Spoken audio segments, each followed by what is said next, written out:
All right, hey guys, we are going to be using the Lo Storto again from Fatip, and this is a Thader two-band knot that's on an alpha shaving handle. It's the Bully Boy, the kind of group buy they did. It's like the 400 type of handle, but it's just thicker and chunkier, bigger. And I was thinking that my hands would like that better, and I do like the grip. It's a little on the heavy side, even though it's aluminum, I think.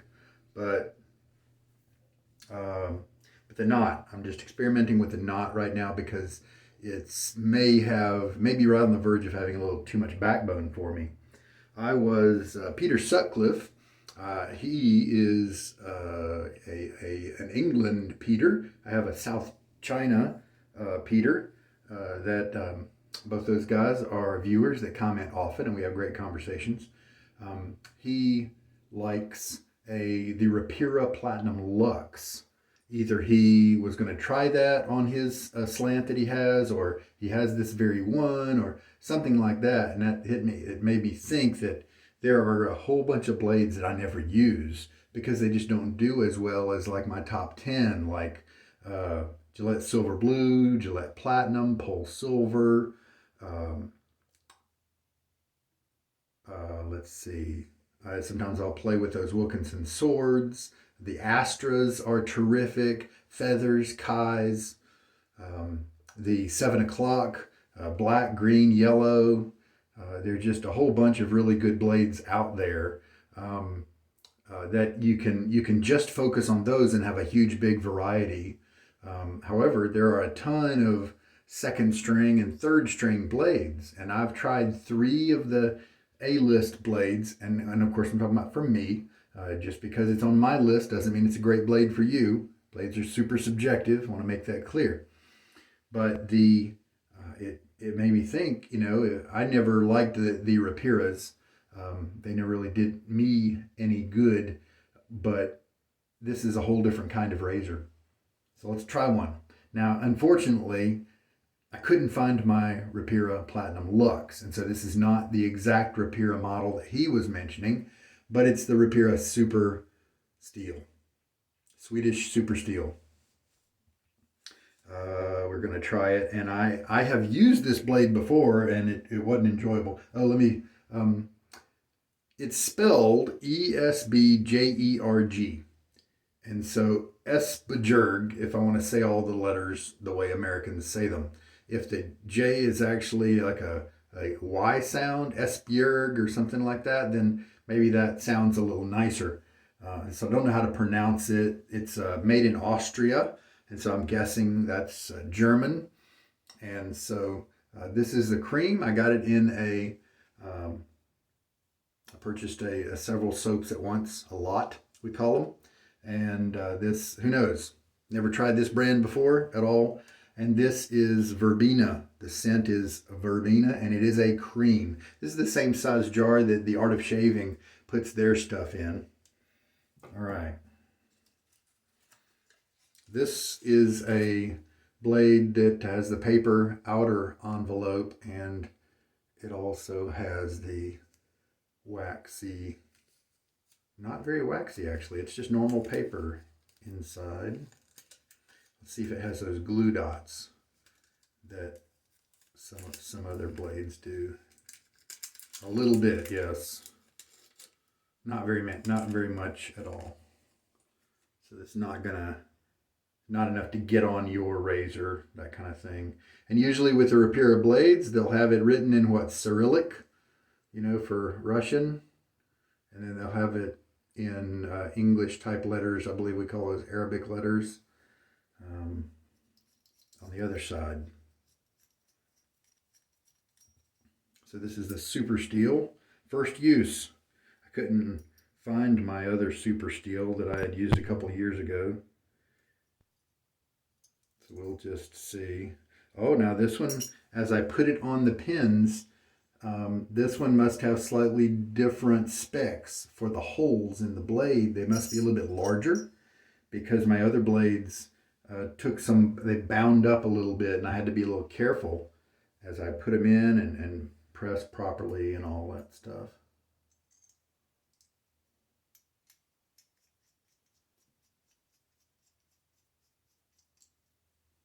And since this is a different blade, let me relax the opening here and see if there's any play here. Maybe. Since that opening is a little bigger, I think, hard to say. It might be the same amount. On this end over here toward me, this one side over here hangs over a little bit more because the pin here is outward, like a 1/2 millimeter, 1/4 of a millimeter, some tiny amount, and it keeps the blades from being able to be centered perfectly. However, it also keeps them from moving. And so at least when I install the blade, it's going to be that way. I don't have to fiddle with it. It kind of locks it in place. It's kind of slightly the wrong place, but it's not very far off, really. And so I think that's why I've noticed as I've shaved, it's close enough to give me a good shave. So, all right.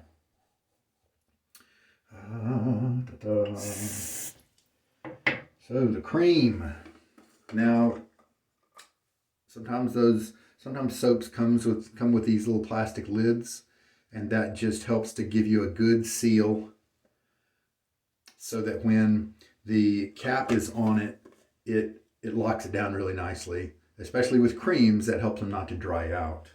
Back in the day when I used to use Taylor of Old Bond Street, back when I was only getting all my shaving knowledge from Amazon comments a long time ago, I learned that and you can see this one has dried out a little bit, with Taylor of Old Bond Street the same way. If it starts to get kind of firm, then just sprinkle some water on the top of it after you're done shaving and then seal it up. And the drops will rehydrate into the cream and it'll refresh it. And if you may need to repeat it if it's severely dried out. If I know I'm going to use the soap a lot, I will throw away this guy here. This has kind of a old-fashioned, a soapy smell, along with that verbena type scent, and a little bit of like a powder scent too.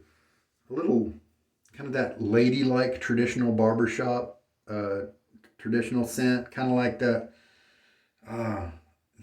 kind of industrial detergent smell that you get from Taylor of Old Bond Street Sandalwood, which I don't like at all. So I may be throwing some Midnight Stag on myself after this shave. So just to counteract the scent, if it sticks around, because I tell you what, that Taylor of Old Bond Street, that stuck around. The sandalwood, it was so pungent. I had a few hours of work to do after that shave. This was years ago. And I shaved, didn't like the scent, but I was like, what can you do? Went up to do work and I just had to sit there and smell myself for a couple of hours. It wouldn't go away. All right, Esbjerg Verbena shaving cream. I don't know if this is a no-name brand. Since it's a cream, I went ahead and got more than a 1/4 teaspoon. I don't know whether this is a good cream or a mediocre cream. I don't know whether this is available in grocery stores all over Austria. I don't know whether it is exclusive and expensive. I just don't know. So we will evaluate it just as if it's any old soap. It's on equal footing. We're just going to evaluate the performance and the scent. I mean, I don't like the scent, but you know, a lot of people like that Taylor of Old Bond Street Sandalwood. I kind of compare it to like truck stop hand soap. It's very detergenty and synthetic. So I don't like it, but a lot of people do. A lot of people do. That's kind of their flagship scent even. And I can't stand it.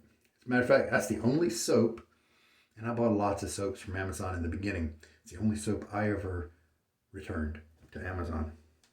All right. The razor's ready. The cream is easy to smush down in the bottom. And I'm going to get my face wet and we'll start working up that lather. All right.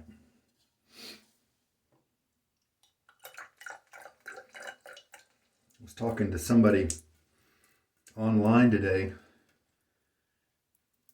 and they were having problems with their Taylorville Bond Street. Not a lot of people in the communities, the web communities that I frequent, use that. Some people even say that the best cream is still not as good as the worst crope or hard soap, you know. I've kind of found that to be true-ish. And so I've used cream some, especially in the early days, like I said. And he was having a problem with it drying on his face. Well, with a hard soap, that almost always means, or a crope, it almost always means that you do not have enough water. And so that's probably what it means for him as well.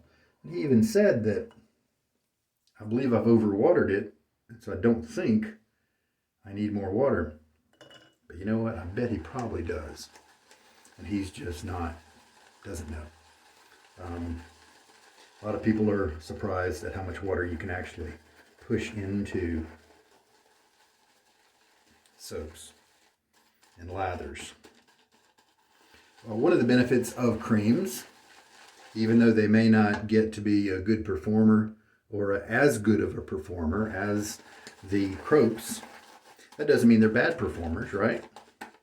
Because they'll still give you a good shave. They'll give you a slick surface to do your work with your razor, right? In a sense, that's all they need to do. Sometimes they're quicker to lather up sometimes. And so that's one of their strengths. 2 teaspoons now in the lather. So that's, and some people think that beginners are best served by starting with a cream. I personally don't think so. I mean, it's just not really hard to take a crope or a hard puck and get a good lather, you know.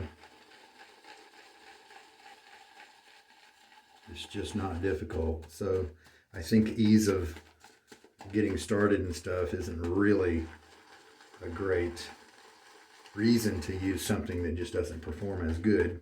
And then there are other negatives associated with creams. See, we don't have a whole lot of product here. There are cropes where I could have used half as much product and I would have 4 times as much lather at this point. Some other bad things about creams, disadvantages, let's call them that. Let's be fair, objective. They don't last as long on the shelf, and so if you have a large collection, then you may not want to have too many creams in that collection if you don't often get around to it. There's more moisture content in the creams, and so that means that they are more likely to spoil quicker.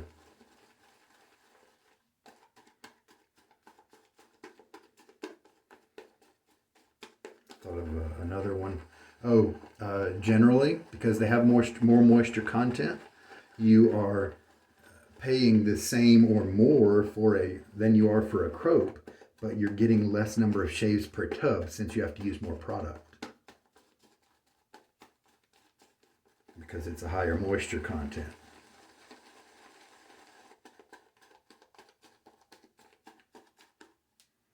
Well, we're getting there. We're adding more water. We've got 3 teaspoons in. Got a nice gloss on it. The verbena, the lime lemon kind of scent is still there. Fortunately, a lot of that ladylike stuff has kind of burned off, it seems. I can still smell it. You know, it's almost like it's a ivory soap type scent. Part of it is.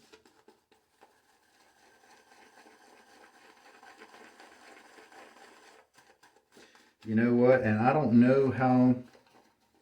I'm used to dealing with really good cropes. And so I don't know how far to take this guy. See, look at all the pointy edges.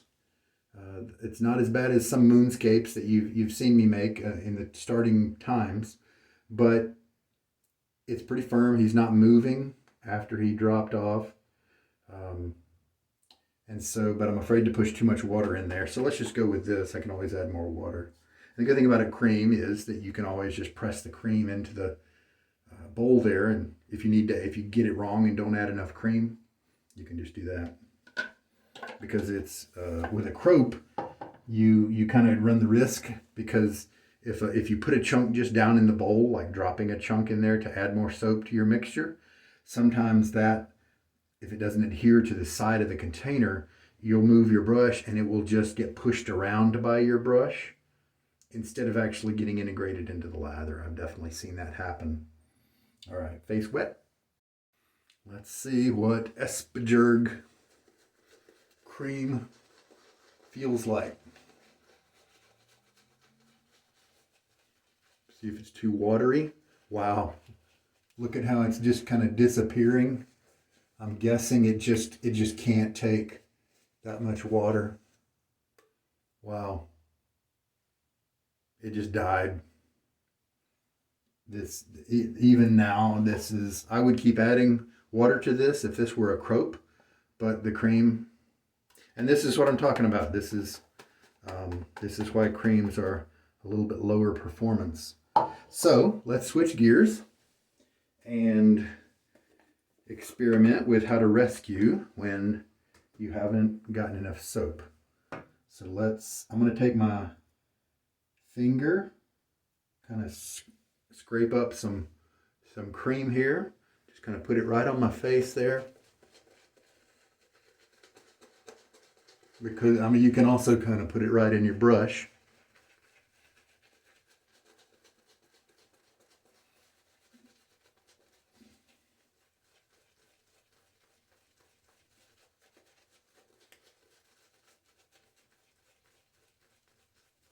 So, looks like that. Yeah, you need to use quite a bit of product.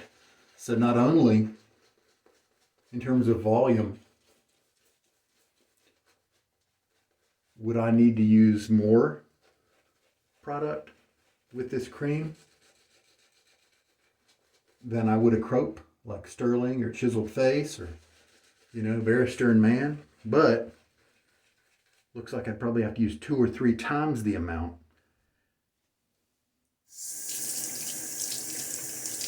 And this looks like a similar volume, 5.2 ounces. So it's comparable to Stirling. It's just a little bit less than Stirling, but it's only going to give you a third of the number of shaves because you have to use more product. And that's one of the benefits of using a measuring device.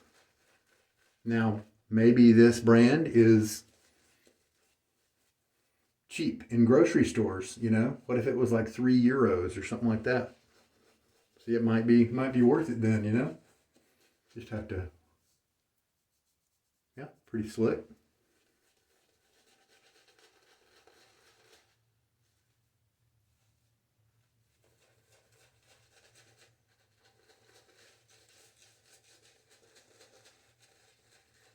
All right.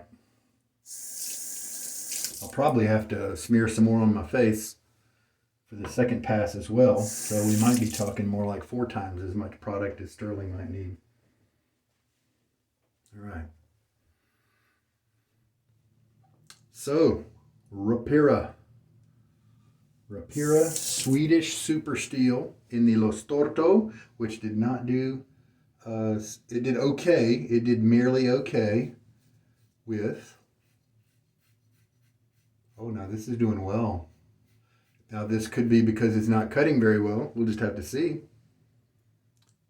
Could be that this razor, because it's so poised to be so efficient, that those extra sharp blades are not good for me. They may be good for you.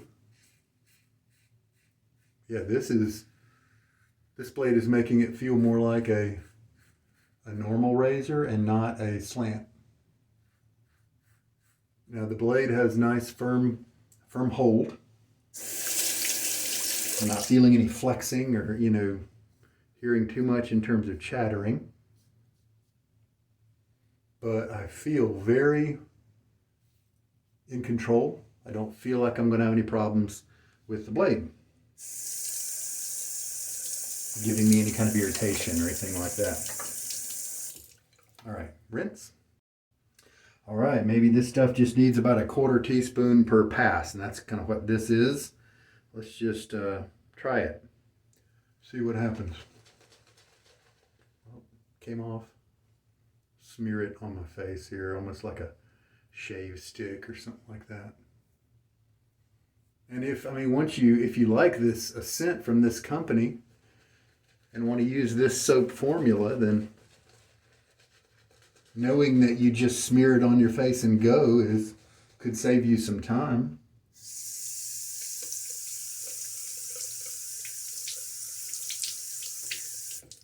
And of course, you could also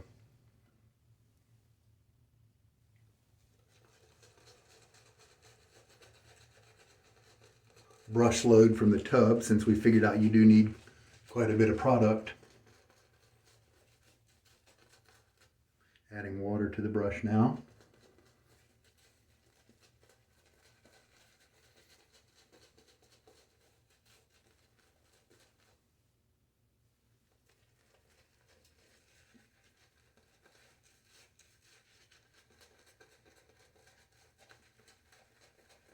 This knot's doing well. It's not difficult to splay, anything like that. Tilting my head, if you're not used to my videos, I'm tilting my head because, see the water I just put in, I want to keep it to the tips of the brush instead of holding my brush this way and doing this, and then the water comes out the bottom of my knot near the handle. I don't want to lose that water.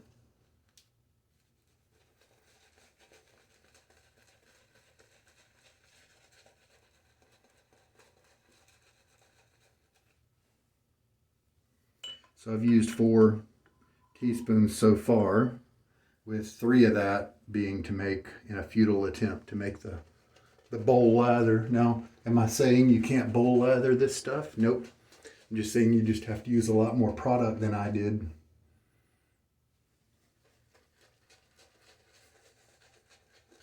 Maybe you have to use a full teaspoon or something like that to get a good bowl lather going, and it looks like you're not going to be able to take it quite as far with the water.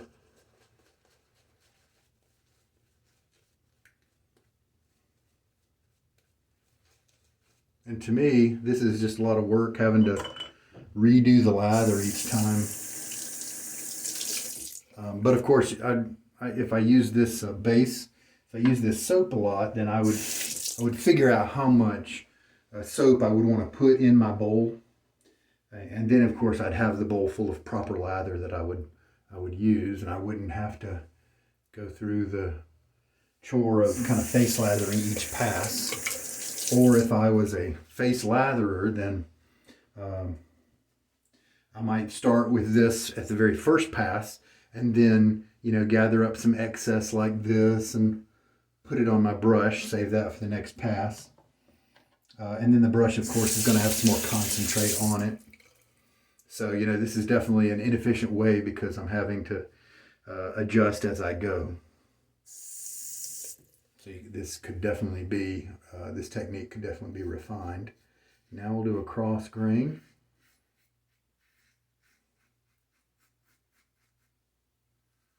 Yeah, the razor's moving nicely. The blade feels very much under control.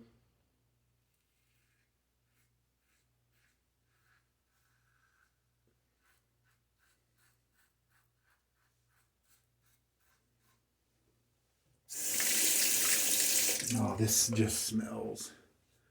It's that just really potent, powerful ivory soap type smell. It really kind of does smell like some kind of cleaner, or you know what it kind of reminds me of? When you go to a restaurant, and maybe not a good restaurant, kind of a middle of the road restaurant, you decide, hey, I'm going to wash my hands before the meal, so you go and you take care of that, and then you realize they have put the soap that they're using is so pungent, and so now it totally pollutes your environment as you're trying to eat your food. You bring your hands with a big fat nice juicy Red Robin burger or whatever, up to your face, and you got this great burger, and then you smell this industrial soap because it's just stuck to your hands. That's kind of what I feel like right now. All right, so let's continue on. As if we're face lathering, we'll see if the brush has, yeah, we'll see. I think we've got enough lather. I just won't work it very hard. I think I've got enough lather here to spread around. Some of this is what was, you know, in the bowl. Some of it was left over from the brush.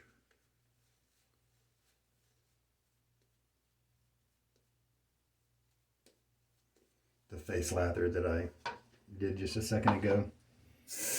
You know, and this just goes to show you that a lot of the products that some of us are used to using are just so excellent that we can get spoiled. And in truth, there are a whole lot of products out there that will still give you a good shave. Maybe it doesn't quite have the scent you want. Maybe it's a cream that doesn't perform as good as a crope might.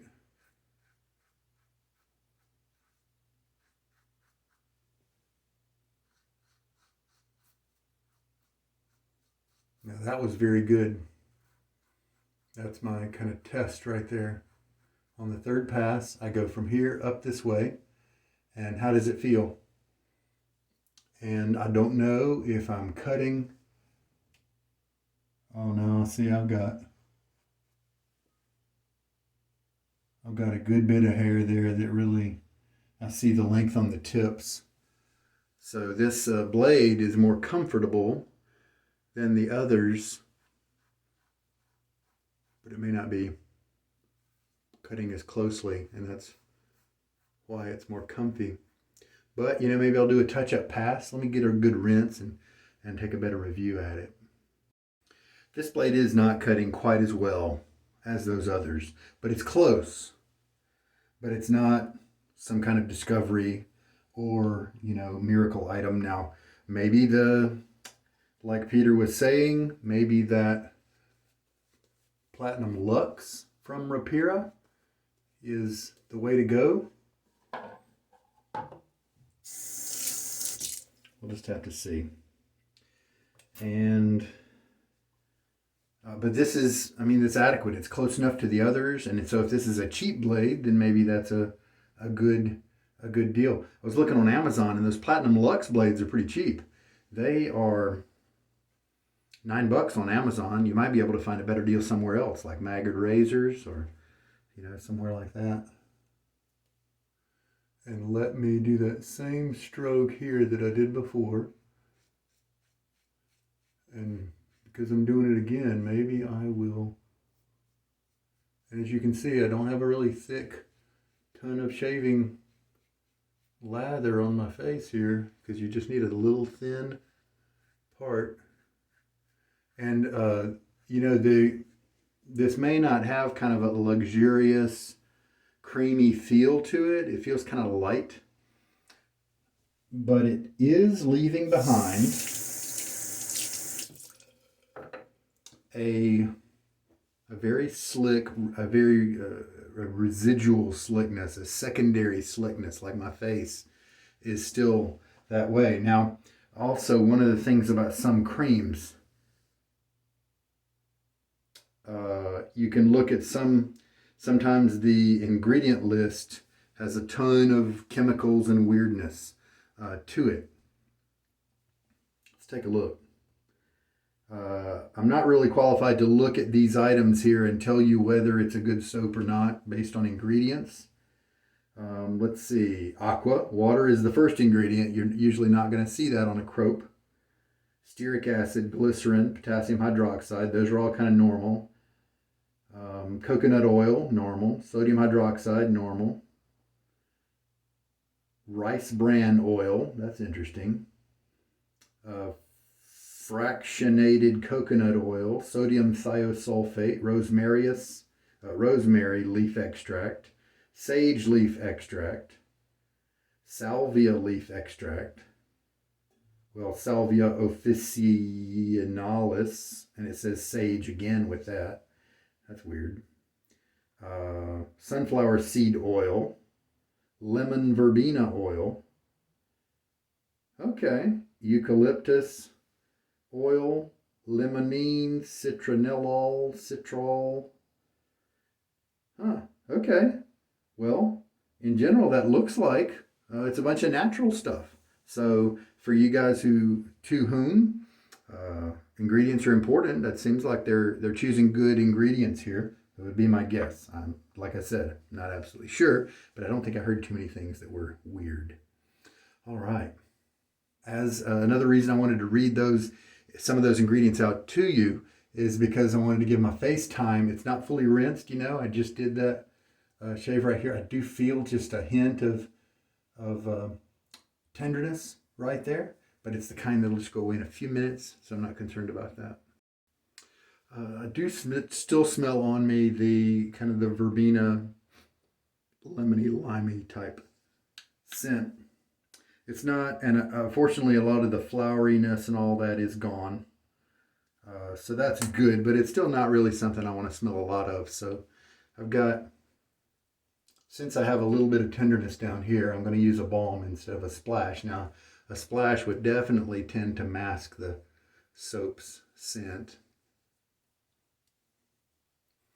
But this is Tuscany from Stirling. I really like this as a balm.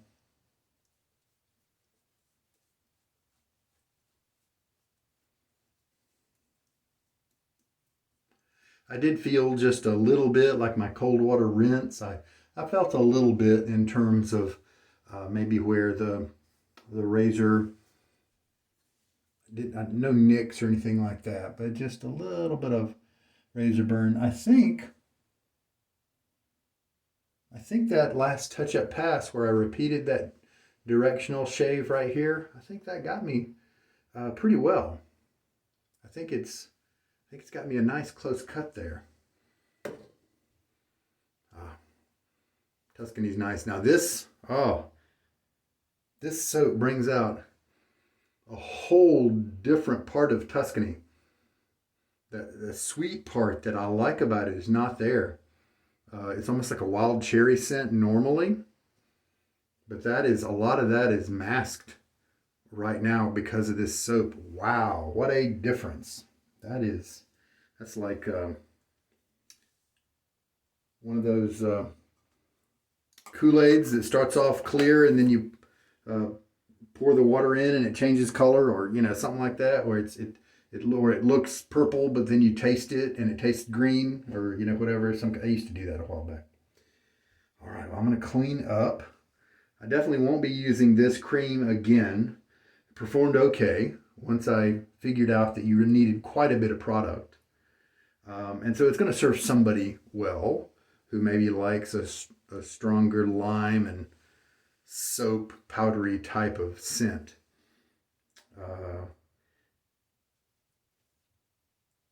Sometimes those more expensive ones will have a nice strong scent because they want you to feel like you're getting something for your money.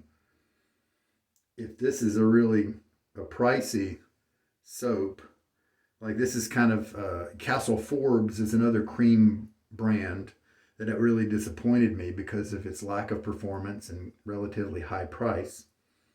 This could be something like that where it's kind of costs a little bit. Or if it's inexpensive, then I think it could be justifiable if it were on the lower end of things, and just something that's available in pharmacies and grocery stores and stuff over in Austria or around Europe or whatever. All right. Well, we did end up using 5 teaspoons of water, but who knows how much soap I used. If I had to guess, I might say maybe even a full teaspoon, maybe a touch less, but between 3/4 and a full teaspoon of product. And that means that jar is not going to last nearly as long as most of our tubs of Crope that are out there. It might be your thing. It's just not mine. All right. Well, I enjoyed the brush. That was nice. That was a delight to... it splayed easily, probably a little better than the B9A I've been using recently. And it might have tips that are a little bit softer. See by the end of the shave if Yeah, this is very similar to the B9A. I'm working on assembling right now a bore brush, the DS Cosmetics, which is a very inexpensive bore knot. I'm just going to throw it in a cheap handle, and it'll be just a very inexpensive bore brush. And we'll try it out. It's a 26 millimeter, 24 millimeter knot, so it should be kind of biggish. So yeah, after a review now, I checked out my cut again here, and pretty close, but about the same as the others. So we'll just keep playing around. I think it's fun because it's a different paradigm of razor. So who knows which blades, and what if I discovered I didn't have any blades, and I've got just about all of them. What if I didn't have any blades that worked well with it for me? Well, that's possible, right? Feather ASD2 was so mild that I only found 2 or 3 out of a dozen blades that would work decently in it at all. Feather was one of them, of course, and it worked wonderfully. If I had an unlimited amount of money, I would still have my ASD2 for whenever I wanted to put a feather in it, have a marvelous, marvelous shave. So for a richer, slicker lather, if you're used to using this kind of cream, then I would advise you to turn to a Crope. You will get longer shelf life, more uses per tub, and higher performance, slicker and creamier, all those things. So there we go. But I mean, it did the job, right? So we started out with a bowl lather, but because it wasn't nearly enough soap, nearly enough product put into the bowl, we had it needs to be run a lot drier than I normally run, and so then it kind of aired and puffed up and looked like a decent lather, but it just totally died on that first pass. So we had to switch to more of a face lathering scenario. I could have just put more in the bowl, look a lot more in the bowl, but usually, because then you just have to mix it up in the bowl again. So I just switched to face lathering, and that's how we completed things with smearing it. And maybe if you like this kind of product, maybe that's what you want to do. Get a finger full of it, smear it around on your face, go at it with a wet brush. That may be what you like. That may suit your time schedule, effort amount, that kind of thing. All right, so we switched to face lathering. We're able to recover the shave. It did provide a slick environment, and it had a pretty good residual slickness as well once I kind of wet my face after rinsing and things like that. So it's got that going for it. Very nice. Got the job done. A little strong smelling, a little maybe feminine and cleany, detergent-y kind of smell. But there we go. It's always fun to try new things. I'll have to now research the name of the company and look online and see whether it's a high-end product that I really don't think is worth the money, or maybe if it's a middle-of-the-road product, then I think it's pretty much not worth the money. But if it's a low-cost option, because Perazzo here in America cost about $10 to $12 sometimes even 15, and it's not nearly worth that. But over in Europe, it's like €3, and it's probably worth that. So who knows what this kind of cream will be. So it's a mystery. I might write it up in the comments what I discover about that. And some of you Europeans who watch, you might know exactly, and even have used this soap before, this cream. All right, love to hear from you if you do chime in. I think we're good. Got that Tuscany. It doesn't even smell like Tuscany right now. All right, well, time to go to bed. I'm afraid I wish I didn't have to use up time to rescue this lather because I need to get to sleep.